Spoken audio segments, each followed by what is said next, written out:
Messieurs, bonsoir et bienvenue dans ce journal qui vous dit tout ce qui se passe dans le Congo profond. De partout où vous nous suivez, soyez le bienvenu. Le président de la République, vous le savez, était dans la partie du Grand Kasaï à l'étape du Sankourou. Il a installé les autorités urbaines de la ville de Lumumba-Ville. Sur place, Félix Antoine Tshisekedi a confirmé l'arrivée de reliques de Patrice Emery Lumumba pour le 30 juin prochain. Reportage de la presse présidentielle.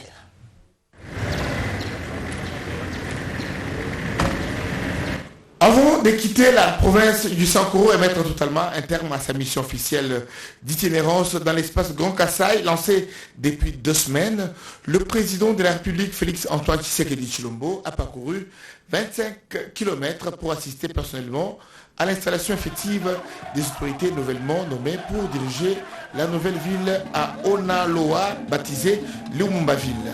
Cette ville moderne sera construite dans la province du Sankourou en mémoire de notre héros national Patrice Emery Lumumba.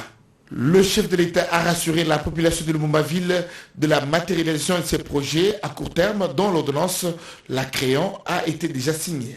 Lelo eza mokolo nesengo po toye kokutana biso banso awa na site oyo ekokoma ville monene.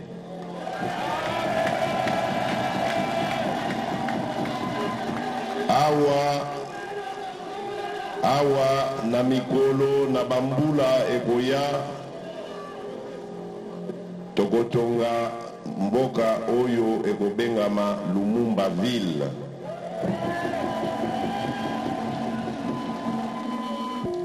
Nakoyebisa bino kaka ke likambo héros national Patrice Emery Lumumba asengaka biso ya botongi Congo tobosana yango te. Mosala na biso bana na ye ototikali ezali kosalela makanisi na ye. Makanisi na ye ezalaka ya koloba ke Congo ekotongama na bana ya Congo. Histoire ya Congo ekokomama na bana ya Congo. Alors na bandi ngonga ekoki poto tonga mboka na biso tokoma histoire ya mboka na biso. Mboka na biso ezali mboka ya bwanya, ezali mboka ya makoki. Biso nde tozalaki na distraction, tozalaki na division. Kasi lelo tango ekoki tosimba na loboko totombola mboka na biso Congo. Préoccupé par le rapatriement des reliques du héros national, le chef de l'État a confirmé la tenue de cet événement important à Lumumba-ville, Kisangani et à Kinshasa le 30 juin prochain sur demande des enfants de Patrice Emery Lumumba. Le président de la République, Félix Antoine Tshisekedi, a visité le mausolée érigé en hommage à Lumumba et la résidence des parents du héros national, lieu de naissance du héros national. C'est toute une page d'histoire qui s'inscrit car avant Tshisekedi, personne ne l'a fait. Des moments chargés d'émotions.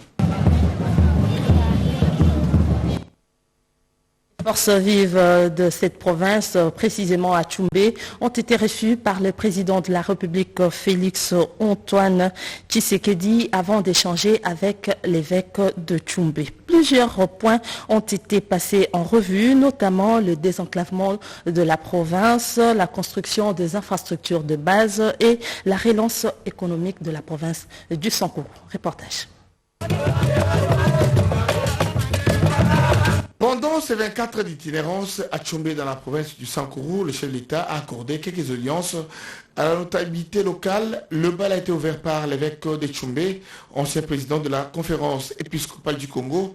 En croire Nicolas Djomo, c'était une occasion pour lui de dire merci au chef de l'État, Félix Antoine Tshisekedi Tshilombo, d'avoir ciblé dans sa mission officielle le secteur de Tchoumbé. Oui, comme vous le savez, le président de la République est venu ici pour pouvoir visiter le village natal de Patrice Emery Lumumba, un village qui est situé à 25 km de Tchoumbé, et il a tenu à voir où est né le héros national. Alors, j'ai tenu à le remercier, parce que comme vous le voyez, il a demandé à passer la nuit ici à Tchoumbé, et c'est maintenant qu'il va se rendre à Onaloa, et c'était un grand honneur pour nous qu'il soit venu au Sankuru, visiter 2 endroits, et puis passer la nuit à Tchoumbé. Je suis donc allé particulièrement pour le remercier du geste qu'il a fait de rendre visite à la population locale ici à Tchoumbé, à Lumumba-Ville, et puis avant ça il était à Lodja pour visiter notre population en tant que pasteur de ce diocèse dans lequel se trouvent et Lodja et Tchoumbé. J'ai tenu à le remercier de sa visite comme président de la République et chef de l'État. Daniel Lungue, représentant de l'Église méthodiste unie, a à son tour évoqué les questions sur le développement du Sankuru pour le désenclavement de la province. Nous avons été accueillis par le chef de l'État comme notabilité de ce coin pour échanger avec lui un peu sur le développement, ce qui concerne le développement de notre pays en général et de la province du Sankuru en particulier. Nous avons parlé dans ce contexte de développement parce que nous, l'Église, dans l'évangélisation, le développement est le maître mot. Il n'y a pas d'évangélisation sans développement. Alors nous avons échangé avec lui dans ce cadre que chez nous au Sankuru, pour que même nous les missionnaires, nous puissions nous mouvoir dans l'évangélisation, il faut des routes. Nous n'avons pas d'entreprise ici au Sankuru, mais nous comptons surtout sur les institutions d'enseignement primaire, secondaire, supérieur et universitaire. Les quelques manquements qu'il peut y avoir pour la viabilité de ces institutions, nous avons plaidé auprès du chef de l'État qu'on nous accorde le temps nécessaire pour nous réorganiser afin que les institutions fermées redeviennent ouvertes. Très satisfait, et nous soutenons sa vision du développement parce que l'évangélisation pour nous c'est le développement. Le chef de l'État a également, en présence de son dicaba Olivier Mundongue et du VPM de l'Intérieur, échangé pendant plus d'une demi-heure avec toutes les forces vives du Sankuru. Plusieurs sujets ont été passés en revue, à savoir le développement, les infrastructures et la relance économique. Le marché de Matadi-Kibala à Kinshasa sera modernisé. Le programme du gouvernement central doit être urgemment mis en œuvre. La mission d'itinérance du chef de l'État dans l'espace Grand Kasaï, ce sujet figurait parmi le point évoqué au 35e Conseil de ministres du vendredi 7 janvier 2022. C'est le ministre de la Communication et porte-parole du gouvernement, Patrick Mouyaya Katembo, qui a fait le compte-rendu. En voici un extrait. Le président de la République, chef de l'État, a présidé ce vendredi 7 janvier la première réunion du Conseil de ministres de l'année 2022 et la 35e réunion depuis l'investiture du gouvernement dirigé par le Premier ministre Jean-Michel Sama Lukonde King. 4 points étaient inscrits à l'ordre du jour, à savoir 1. La communication du président de la République, chef de l'État. 2. Points d'information. 3. L'adoption d'un relevé des décisions du Conseil de ministres. 4. Examen et adoption de dossiers. La communication du président de la République, chef de l'État, a porté sur 2 points principaux, à savoir de la modernisation du marché de Matadi-Kibala à Kinshasa. Avant d'aborder ce premier point, le président de la République a tenu à présenter ses vœux, les meilleurs, aux membres du gouvernement pour cette nouvelle année, en leur souhaitant un travail fructueux pour le bien de la population. Revenant sur le contenu de sa communication, le président de la République a attiré l'attention du gouvernement sur la problématique de la position actuelle du marché de Matadi-Kibala situé sur la route nationale numéro 1. Sa localisation et son fonctionnement actuel causent un engorgement inacceptable de la route nationale numéro 1 sur l'axe Kinshasa-Matadi qui met quotidiennement en danger la vie de ceux qui la fréquentent. Conformément à sa volonté de doter toutes les grandes villes du pays d'infrastructures socio-économiques modernes, fonctionnelles, et favorisant les dynamismes économiques. Le président de la République a instruit la mise en place d'une équipe de travail chargée de réaliser une étude de faisabilité en vue de la construction d'un grand centre logistique et de la délocalisation de l'actuel marché des Matadi Kibala qui permet de faire le stockage et la commercialisation de produits agricoles. Cette commission sera placée sous la supervision du Premier ministre chef du gouvernement et comprendra le vice-premier ministre, ministre de l'Intérieur, décentralisation et affaires coutumières, le ministre d'État, ministre de l'Urbanisme et Habitat, le ministre des Affaires foncières, ainsi que d'autres parties prenantes dont les gouverneurs des provinces de Kinshasa et du Congo central. Le deuxième point de la communication du président de la République a porté sur ses missions officielles d'itinérance à l'intérieur du pays et de l'urgence d'accélérer la mise en œuvre du programme du gouvernement. Et les gouverneurs de la province du Nord Kivu étaient avec le membre de son gouvernement provincial, ceux qui sont dans l'état de siège. Il a organisé la cérémonie d'échange de vœux où il a fait le bilan depuis leur accession au pouvoir dans la province du Nord Kivu. Plusieurs effets démarquent que l'autorité provinciale a dressé son bilan à mi-parcours et les perspectives d'avenir, surtout pour l'an 2022. Auparavant, le lieutenant-général Constant Ndima est revenu sur les contextes d'insécurité ayant amené le chef de l'État Félix Tshisekedi à la proclamation de l'état de siège depuis 8 mois déjà.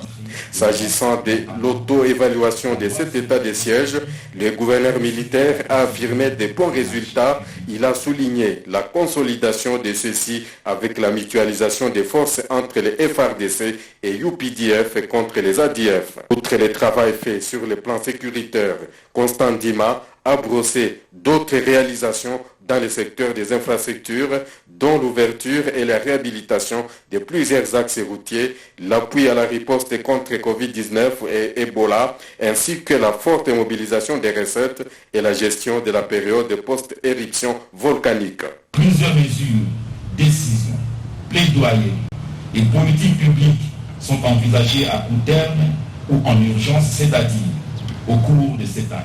Au titre des plaidoyers, nous pouvons citer le rachat des immeubles habitant le gouvernorat du Nord Kivu, dit musée de Imi. Bien avant, le directeur des cabinets du gouverneur, M. Ovide Pierre Lité, a appelé la population nord-kivusienne à continuer de soutenir l'état de siège. Le pont Kayichebe sur la rivière Mumbareli, le groupement de Matanda et le groupement de Kibabi.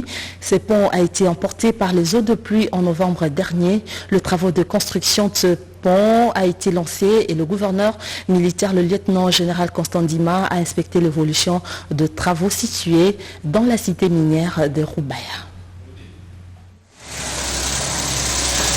Le gouvernement provincial du Nord Kivu, chapeauté par le lieutenant-général Constant Ndima Kongwa, à travers ses services et à pied d'œuvre dans les travaux de construction du pont Katiembe en territoire de Massissi, précisément à 62 km de la ville touristique de Goma, dans la cité minière de Rubaya. 800 sacs de ciment, 5 tonnes de barres de fer, du matériel de construction à la hauteur, ainsi que le personnel qu'il faut, sont à la tâche. Et ce, même la nuit. La fouille, la construction du radier en béton armé pour stabiliser le sol dans l'objectif de garantir la durabilité du pont Katiembe en construction, voilà les étapes déjà franchies par l'équipe supervisée par le bureau d'études du gouverneur militaire du Nord Kivu. C'est autour de la construction du voile, puis de l'aile avant la pose de la superstructure et envisager la praticabilité du pont. Tous ces travaux sont exécutés sous la supervision du gouverneur militaire Constant Ndima Kongwa, qui ne jure que par le retour de la paix et le développement de Massissi au Nord Kivu. Il vous souviendra que cet ouvrage vient résoudre plusieurs problèmes, notamment économiques, dans la contrée. La traversée des élèves vers les écoles qui sont soit en groupement Mufuni Kibabi, soit à Mufuni Matanda. Les grands témoins de cette réalisation sont les riverains curieux sur les chantiers, pendant la nuit comme pendant le jour.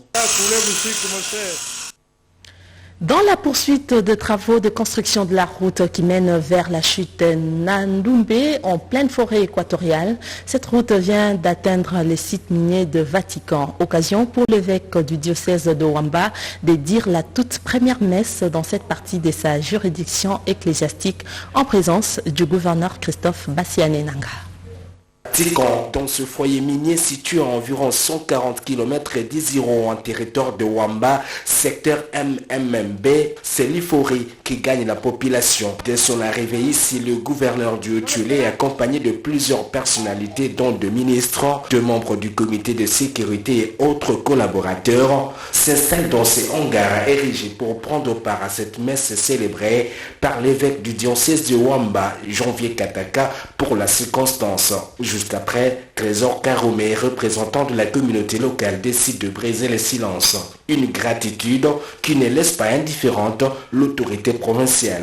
Dans ce traditionnel chant de gloire, tout est mis en contribution pour rendre hommage à ces dignes fils du milieu qui chaque jour qui passe s'emploie à métamorphoser les quotidiens de ses concitoyens conformément à la vision du chef de l'État Félix Antoine Tshisekedi, initiateur de la politique de développement de la base au sommet. Dans cette forêt dense sont engagés depuis 2 mois des techniciens de la régie provinciale de travaux publics devant qui rien ne résiste. Passionné du terrain, c'est sur ces tronçons Bolé Mambati que le gouverneur Christophe Bassiané Nanga avait commencé sa journée pour visiter ces chantiers qui viennent de dépasser la localité de Lassa dans sa marche vers la province voisine de la Tchopo pour réconforter le moral de ses ouvriers. L'Église du Christ au Congo s'implique dans la restauration de la paix dans la partie est du pays. Son représentant, le révérend pasteur André Bokundoa, président national de l'Église du Christ au Congo, s'est rendu en Ituri, province sous état de siège, où il a expliqué au gouverneur militaire Johnny Luboya Kachama l'impact de l'Église dans cette situation qui anéantit le développement de la République démocratique du Congo. La paix sans laquelle nous ne pouvons pas louer Dieu. Nous devons la vivre. Il ne faut pas seulement proclamer la paix, mais il faut aussi vivre. Vous savez, même dans nos maisons, nous devons commencer avec nos familles, vivre la paix.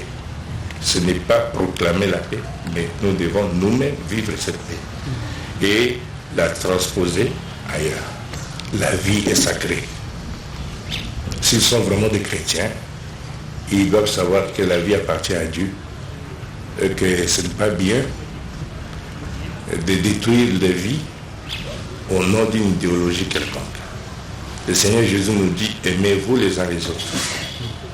Et nous croyons que ces jeunes gens doivent sortir et chercher du travail et ne plus continuer à endeuiller d'autres familles.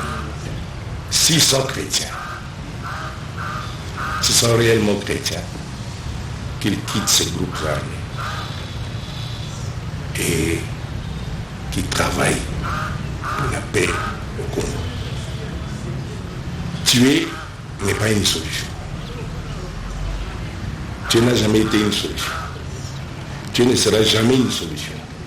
Nous croyons que seul l'amour du prochain pourra construire le pays. Plus de 85 filles et 100 hommes ont été certifiés par les agences sous-traitances de l'UNICEF au Kasaï central pour servir le pays sous le drapeau. Comment cela se passe? Jean-Marie Bopois de la RTNC Kananga nous explique.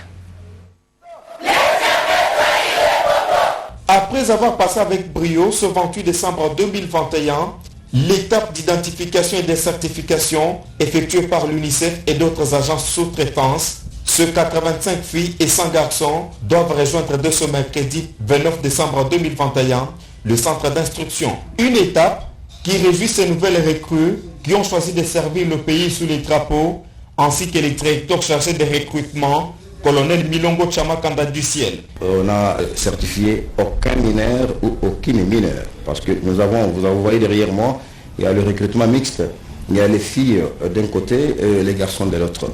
C'est juste les contrôles de l'UNICEF et les agences sous-traitances avant l'évacuation des recrues. les filles doivent aller à Kitona, c'est là qu'ils iront plutôt passer leur formation. Et les garçons iront à Kisangani, précisément au centre d'instruction Lokosa. Le directeur chargé des recrutements, qui a exhorté ces nouvelles recrues à l'assiduité et à la discipline durant la formation, se félicite de l'intérêt que les filles de l'espace du Grand Kasaï accordent à l'armée. Même les lois organiques le disent, que vous devez passer le recrutement sans distinction ni de clan, ni de race, ni de religion. Voilà, c'est ainsi, même de sexe même. Précisons que ces jeunes sont recrutés à la faveur d'une demande de recomplément des effectifs déjà enregistrés.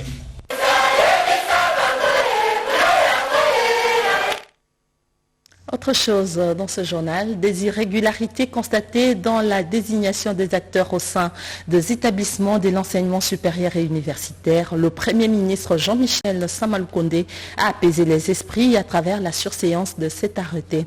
D'autres explications dans ce commentaire de Cédric Kenina. Une étude scientifique sans complaisance menée dans les milieux universitaires sur les dernières désignations et nominations des membres du comité de gestion dans quelques établissements de l'enseignement supérieur et universitaire révèle la tendance générale en termes géopolitiques. Il s'avère que l'Est a 29,82%, c'est-à-dire que la même ethnie que l'autorité de tutelle du ministère de l'Enseignement supérieur et universitaire. Sur 57 membres désignés, l'Est en a 17. Et pour la plupart de l'ethnie Nondé, qui compte à elle seule 10 membres. Vient ensuite les Katanga, le Congo central, qui n'ont que 5 membres, l'Équateur 2 membres, et les Bandundu ferment la marche avec un seul membre. Cette disparité montre à suffisance un certain déséquilibre. C'est ce qui justifie la décision du Premier ministre sur la surséance de l'arrêté du ministre de l'Enseignement supérieur et universitaire, une décision applaudie frénétiquement dans les milieux universitaires. Toutefois, dans sa décision, le Premier ministre a apaisé les esprits en préconisant une harmonisation des vues pour une décision qui reflète réellement l'équité. Autour de cet arrêté ministériel, il y a eu des accrochages au sein de la communauté de l'Institut supérieur de techniques appliquées. La coordination des étudiants appelle à la paix et rappelle les valeurs de cette institution qui fait la fierté des écoles techniques en République démocratique du Congo. Rodé Panda pour le reportage. Étant le seul organe de défense des intérêts des étudiants, anciens comme actuels, rejette avec dernière énergie ce propos très mal intentionné allant dans le sens de troubler la paix étudiantine fièrement acquise grâce au dynamisme du comité de gestion DG Prof Tasséguédia.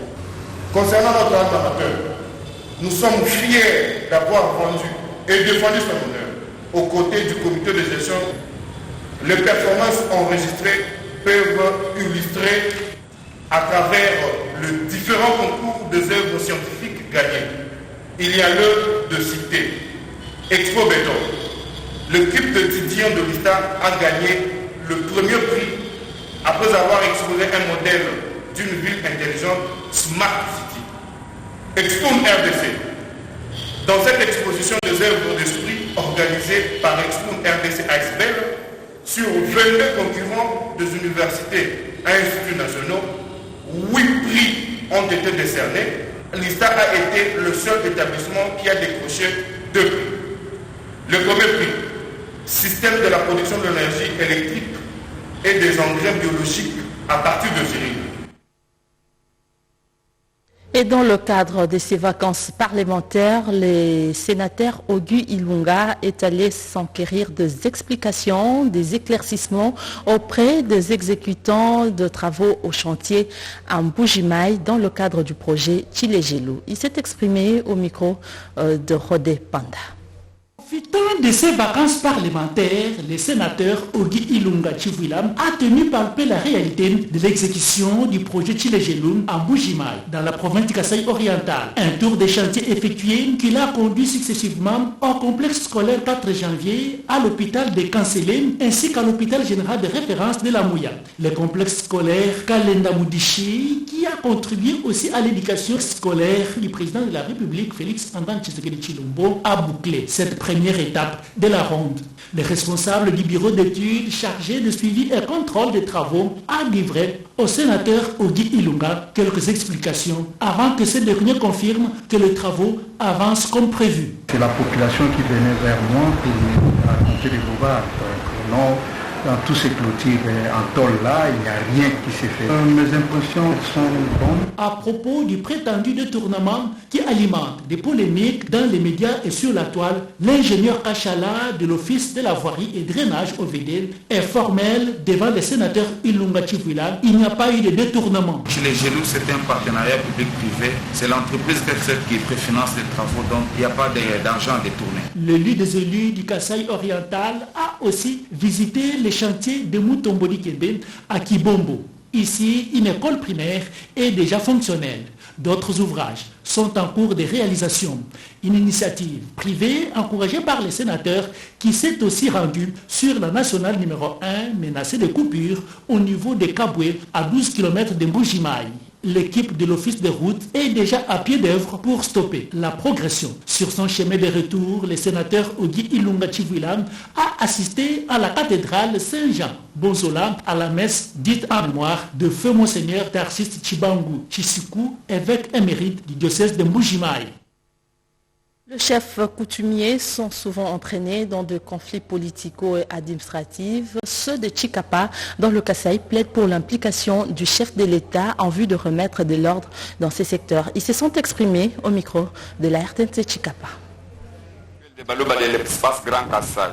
Excellence, Monsieur le Président de la République et chef de l'État, nous filles et fils habitant la ville de Chikapa et nos 5 territoires faisant fratrie dénommée mutuelle de Balouba de l'espace Grand Kasaï, unis comme un seul homme, avons l'honneur de saluer votre présence dans cette province de Kasaï. Présence qui nous rissière d'un lendemain meilleur quant à nos différentes aspirations, étant donné que cette visite est la matérialisation de notre rêve de tous les jours. Excellence, nous ne pouvons nous empêcher de vous dire que le calvaire longtemps traversé a vu son terme et le premier sourire du peuple congolais est au rendez-vous. C'est ici l'occasion pour nous de garder bonne mémoire de la lutte menée à travers le monde par le patriarche Dr Etienne Tshisekedi Wamulumba, d'heureuse mémoire, promoteur et formateur de l'école politique de notre pays. Aussi, puissions-nous vous remercier pour vos actions entreprises dans le cadre de la bonne gouvernance ainsi que pour la gratuité de l'enseignement des bases devenues effectives en RDC, sans oublier le rétablissement de l'autorité de l'État sur toute l'étendue du pays. Excellence, Monsieur le Président de la République, l'occasion fait les larrons du ton. La mutuelle de Balouba saisit l'opportunité que lui offre votre présence à Chikapa afin de porter à votre connaissance ces désidérata et problèmes saillants qui minent cette communauté en particulier et la province du Kasaï en général. La mutuelle de Balouba élève sa voix pour réclamer une justice équitable et une réparation adéquate en faveur de nos frères et sœurs. Dans la ville de Chikapa, les Balouba sont considérés par la trilogie Chokwepende Nyambi comme étant devenants. Ces derniers se considèrent comme seul originaire, alors que l'histoire est bien éloquente sur l'occupation de Chikapa par les Balouba. C'est dans cette logique que tous les postes de gestion sont répartis entre ces 3 tribus. S'agissant du pouvoir coutumier, tous les chefs de groupement de Balouba n'ont aucune chance d'être reconnus officiellement par l'autorité publique compétente, bien réunissant les conditions fixées par la loi. Leurs dossiers moisissent sans cause dans les tiroirs des autorités provinciales. Le pire est que ces chefs sont en train de perdre leur terre en tant que premiers occupants du secteur de Chikapa.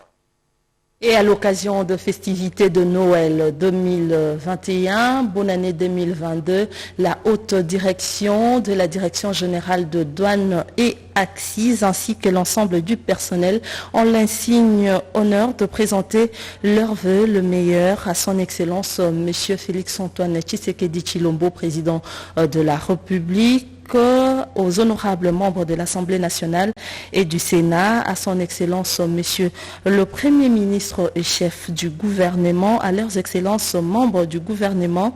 La DGDA profite de cette occasion pour renouveler son engagement et sa détermination à inscrire toutes ses actions dans la droite ligne de la vision du chef de l'État et des orientations de la politique du gouvernement. Ce message est signé Jeanne Blandine Kawanda-Walbon, directeur général de douane et Axis. Ainsi finit donc ce journal de 19h. Mesdames et messieurs, merci de nous avoir suivis à travers le monde. Sandra Nyangui va me remplacer sur ce même plateau à 20h pour la grande édition du journal. D'ici là, portez-vous bien et bonsoir chez vous.